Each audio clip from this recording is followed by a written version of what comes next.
Welcome to the Breakthrough Advisor Podcast. In this podcast, we inspire advisors with ideas and pathways to break through barriers and build a thriving retirement income business. We will interview innovative technology developers, business leaders, and successful advisors, then help you organize and execute these ideas to move your business forward. Hello, folks. Welcome to InsurMark's Breakthrough Advisor Podcast, where we take time to dive into what's happening in our financial services business that would be of value to our financial advisors and helping them take their practice to the next level. Today, we've got Don Quante, who is the $1 million advisor, kind of a legend in our business. He spent 30 years building his $1 million advisory practice, and he's going to talk today about a lot of subjects. One of the things we want to talk about is long-term care, which is close to his heart now and part of his business value proposition. But before we dive into that, Don, we were talking before we started recording. You're kind of a hockey fan, aren't you? Go Blues, huh? How about those St. Louis Blues, Jack? How about those St. Louis Blues? Exactly. So why hockey? I mean, you're in the middle of America in St. Louis. How did that happen? Yeah, so crazy story, but my son, Ryan, who's on our sales desk and potentially some of the advisors who are listening to your podcast have worked with Ryan when he was, I guess, 7 or 8 years old. His older sister, our oldest daughter, Jessica, was a high school hockey cheerleader. And we took him to the first game and he said on the ride home, "Mom, Dad, I think I want to be a hockey goalie."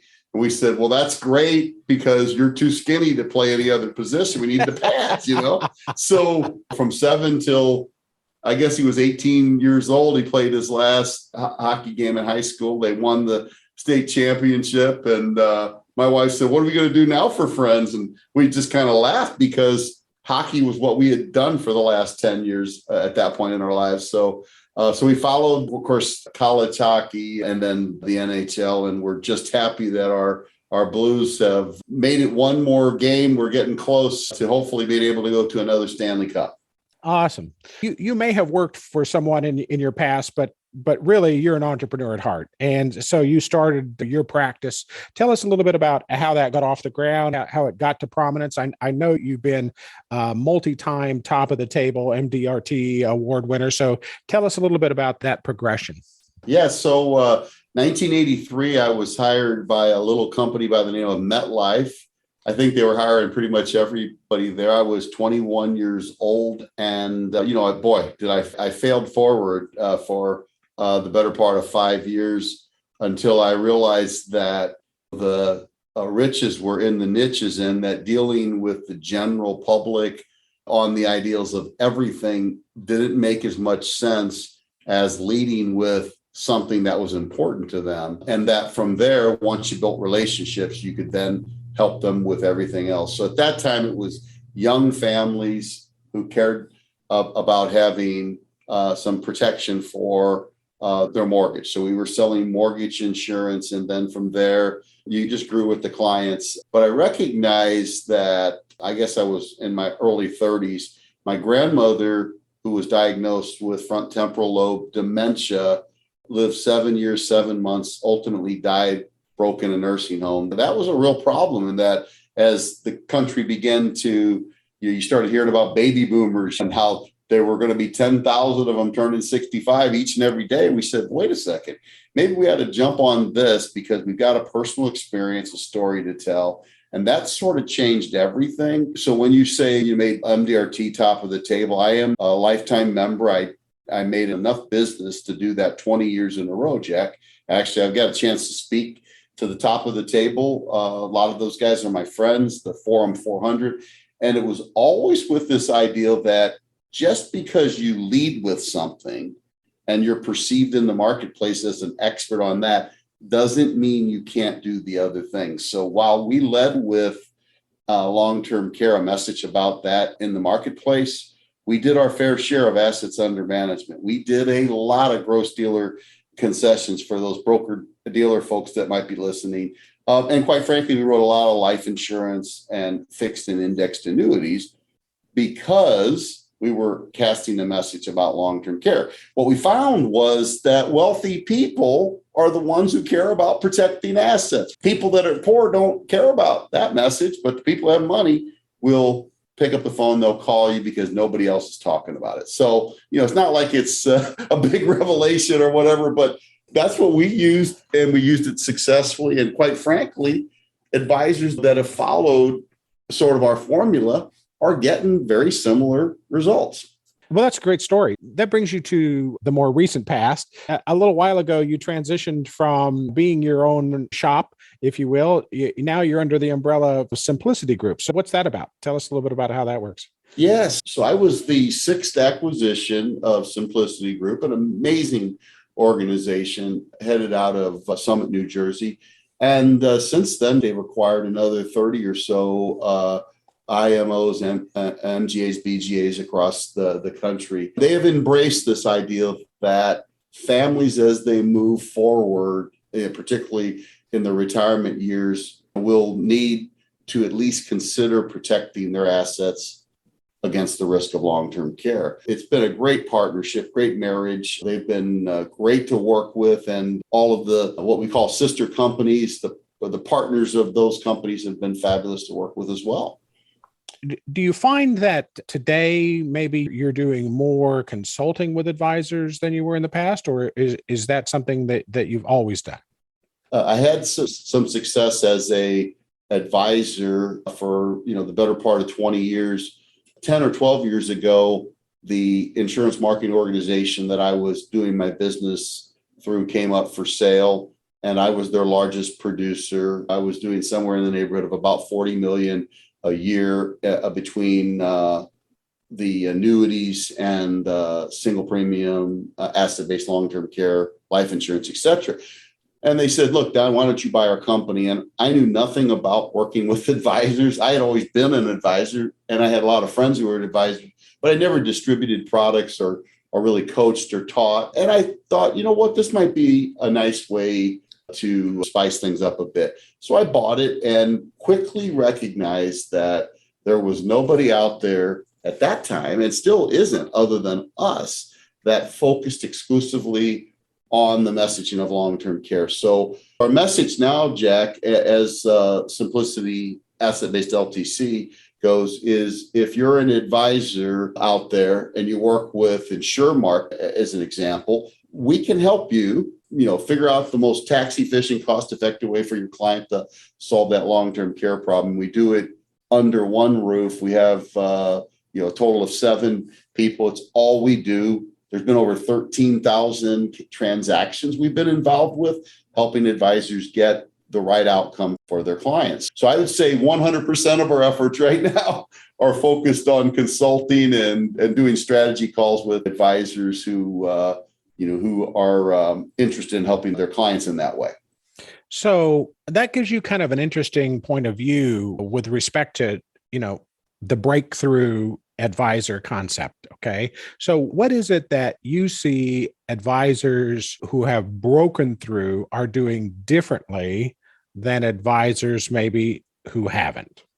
As a more global answer, advisors who have broke through do things that advisors who don't break through aren't willing to do. I'll give you an example. Breakthrough advisors, in my opinion, I would think of myself as one of those guys or gals.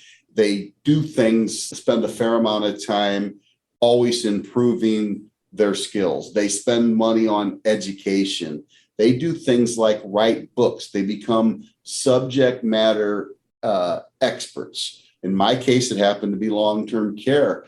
In other advisors' cases, it might be what they're the best at. So I think the breakthrough advisors are willing to do the things that most advisors aren't willing to do. I mean, it is not easy. It's hard work. We were putting in 10 to 12-hour days, but boy, the rewards are great. You can generate a couple $1 million of revenue and do that 20 years in a row. So I think if I were listening to this and I was on the edge, I would say to most advisors, if you're at that point, and I'll just use numbers because that's the easiest way to do it, and you're generating $500,000 of gross dealer concessions or insurance commissions, and you want to go to $1 million, believe it or not, it's not a significant change. It's just slight adjustments. There's this concept that small hinges swing big doors. So it's the small changes that they make. One of the things that I would encourage people to do that are listening is to consider, like on the long-term care, if you wanted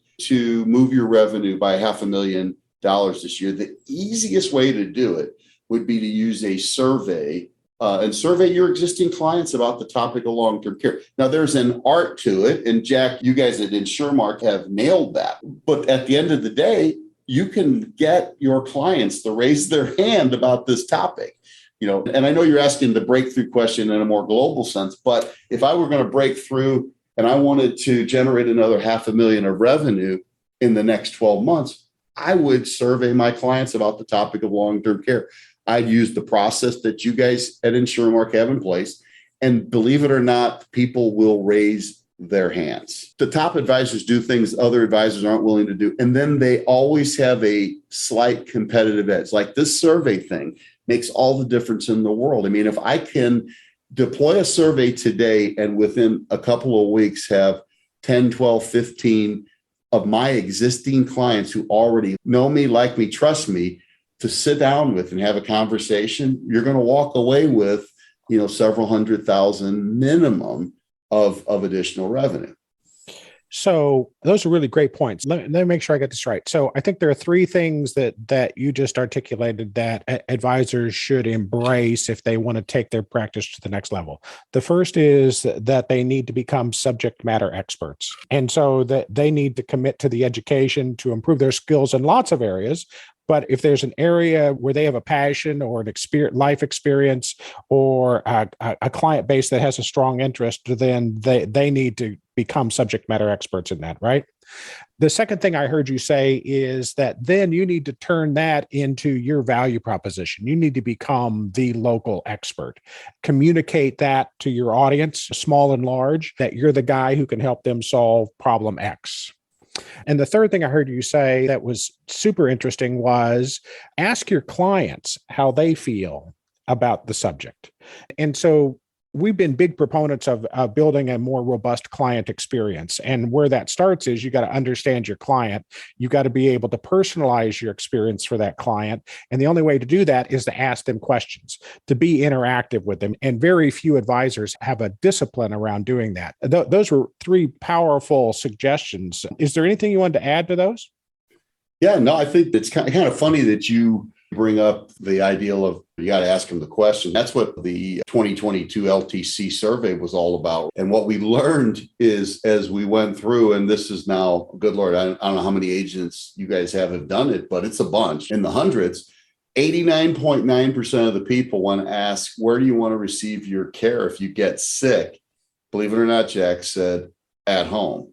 That's telling. So if you ask your clients, and, again, because asset-based long-term care guy, that's where my, sort of my focus lies. But if you ask them that question and you learn that, then guess what that means? That means that now about a third of the story. You know that when you sit down with that client to have a conversation, you're not talking about nursing homes anymore. You're not talking about assisted living. You're saying, hey, look, if there was a way we could, rearrange some of your assets, and you'd never have to worry about paying for home care at the point you need it, would that make sense? It's just telling. And a survey type process does that. Now, the other thing I would say about breakthrough agents is they're innovative. That was the last thing I probably should have said. We were talking to one of the InsurMark advisors, Jack, the other day, and he said, hey, Don, look, that survey that we're working on, it'll work great, but we only got about a third of our clients to fill it out. And so as they're coming in for quarterly meetings, and this is brilliant, this guy set up an iPad in his lobby, Jack, and the receptionist knew which people had completed the survey and which hadn't. And they would say something like, hey, Jack's just finished up with a client. We'd sent you a survey out on a topic that's really important for us to understand how our clients feel. Would you mind taking a few minutes to complete the survey? It's only 6 questions. And guess what? On the iPad, they did it right there and sent it in. So the advisor, before they walk in, knows how they think about this particular topic. Now, we happen to be using the survey for long-term care, of course. You could use that concept for anything. But the point that this guy innovated and he said, hey, look, just because on email, you only get a certain percentage, even if they're your own clients, to open up the email. Doesn't it make sense to get the rest of them when they're there in your office doing a quarterly or annual meeting? I thought that was brilliant. That might be something that can help your listening audience as they probably try to implement some of these strategies. That's a great point. And it really highlights the fact that we need to be asking our clients how they would like to be served, how they would like to be surveyed, how they would like to share their insights. Great research came out earlier this month talking about, again, this client experience notion and the fact how across different generations, how people want to communicate vary. When you get to Gen X, Gen Y, Gen Z, they skew a lot more digital. When you get to folks who are boomers and the silent generation, they're not so much digitally oriented. An email survey may work for one generation, but not for another. And so one of the questions you want to ask your people in building that client experience is to make sure that you're asking them, how do they want to receive their information? How do they want to be talked to? What's changed around the tools we have to help people with asset-based long-term care and long-term care needs, healthcare needs in the last few years? What's changed? Yeah, in terms of the tools we have, there are several carriers that have created products that are very useful as you discuss the Pension Protection Act. And I know you and I have talked about this offline before, but it's probably the best nugget out there. The government, 1 year before the first baby boomer turned 65, and that was Kathy Casey Kirchling. That happened down in South Florida on January 1st of 2011. Congress on January 1st of 2010 must have recognized what was going to happen. We got 10,000 baby boomers turning 65 each and every day. They said, what if we were to give them a tax incentive to plan ahead? What they did, Jack, with the Pension Protection Act is they said, what we will allow people to do is to take money out of a non-qualified annuity or cash value in a life insurance policy and exchange it through IRS 1035. When the money shows up at the new annuity carrier, as long as the new annuity complies with the Pension Protection Act, then all the money plus any gains plus any leverage we would get from the underwriting process would get to come out tax-free. When you say, what's changed recently, that law, heck, that's 12 years old, but what's happened over the last 6 or 7, 8 years is there's a couple of companies, and I know you guys do a great big job at this, identifying those situations where that makes sense. So what we're seeing is a shift from people saying, look, if I got sick, and this is one of the questions I would be asking people, look, if I got sick, where do I want my care? Again, 89% of the people say at home. Which asset are you going to liquidate first? If they say they're non-qualified annuity, guess what?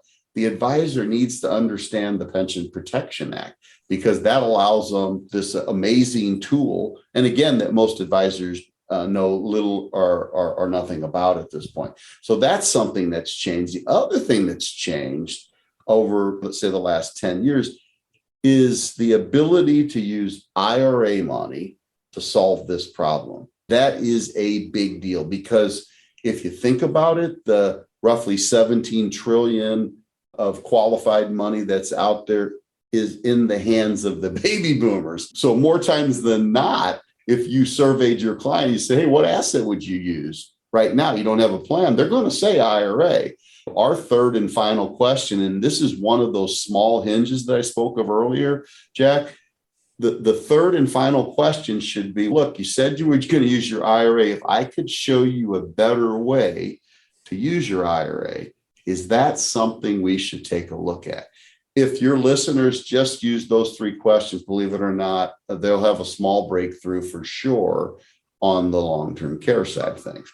What I hear you saying is that folks, if they're thinking about the IRA as the asset pool they're going to use to fund their healthcare needs, that converting chunks of that today into an asset-based long-term care annuity would be good leverage for them. Is that what you're saying? Oh my gosh, absolutely. Yeah, to the extent with a couple of scenarios where it can be unlimited coverage. So it almost gets to the point where the clients are a little bit skeptical because it looks too good to be true. And so the response to that is, wait a second, come on, Jack, you're pulling my leg. You say, look, it's not your money that gets you this, it's your health. So we really need to be doing this while you're in your 50s or 60s, because that's when people are going to have the best health as they're into retirement years. Not that you can't use these strategies in their 70s or 80s, but from an underwriting perspective, it's a little bit more challenging. If I'm talking to a high net worth family about this and they answer all the questions, I want to stay at home. I don't want to go to a nursing home. And I've got assets. Maybe they're in annuities, maybe they're in IRAs or whatever. What are the biggest myths you run into that high net worth families have about their healthcare? I don't know it's so much a myth or something that they actually feel, but advisors convince themselves that if the client's got $1 million, $2 million, $3 million, what we learned through a recent study, and this is a Motley Fool study done in January of 2022, was that actually the wealthy older Americans actually do worry about long-term care. That just solidifies the study that was done by the Age Wave Lab a year or so ago, where they said that the baby boomers were concerned about two things. Number one, outliving their money during retirement. And the second thing is, what happens if I get sick? How am I going to pay for my care? But yet most advisors just talk about distribution during retirement. They don't talk about that piece. So this recent study that was done in January of this year of well-off older adults, and those are $1 million to $3 million. So I'll call that mass affluent. 47% of them, Jack, said they were worried about becoming a burden to their loved ones in old age. But then when asked, they dug in a little bit further, they said, 71% of that group said, but even though we worried about being a burden, we'd still like an option to rely on those same people to provide the care as needed. But we wouldn't want to do that unless there was a way we could pay our loved ones for caring for us. Guess what?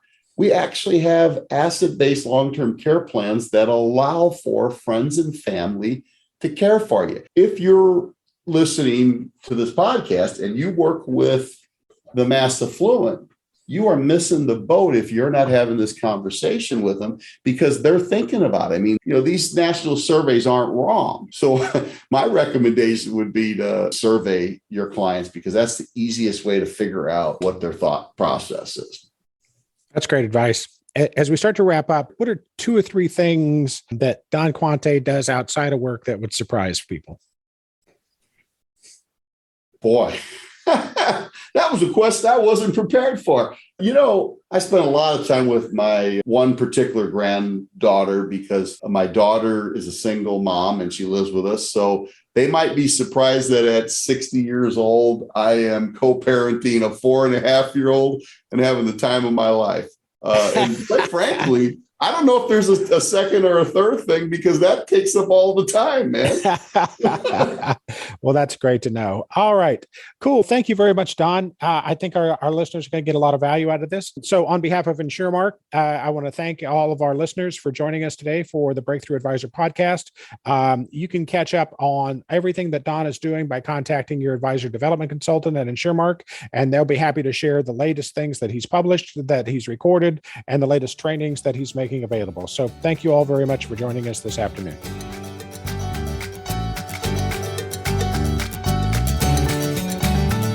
Thank you for listening to the Breakthrough Advisor podcast. Click the subscribe button below to be notified when new episodes become available. The information covered and posted represents the views and opinions of the guest and does not necessarily represent the views or opinions of InsurMark. The content has been made available for informational and educational purposes only.